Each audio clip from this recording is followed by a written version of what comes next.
আজকে সাম্প্রতিক ইতিহাসের একটা পুনরাবৃত্তি ঘটছে।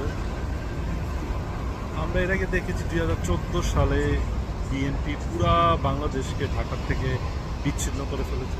ঢাকাবাসী তখন রাস্তায় নামে নাই, কারণ এটা যারা পলিটিক্স করে তাদের কাজ, তারা কেন নামবে। তারপর 5ই মেতে মাদ্রাসার ছেলেরা এসে ঢাকা শহর ধরে ফেললে, তিন ছেলেরা। ঢাকাবাসী রাস্তায় নামে নাই, কারণ তারা অচ্ছুত, অশিক্ষিত, পশ্চাৎপদ মাদ্রাসার ছেলে পেলে। কোরবানির চামড়ার টাকায় তাদের জীবন, এদের জন্য মাঠে কেন নামবে? তারপর তাদের ঢাকাবাসী নিজেদের ছেলেপেলেরা, সন্তানরা, একেবারে বাচ্চা ছেলেগুলো 2018 সালে আন্দোলন করলো, নিরাপদ শহরের আন্দোলন করলো।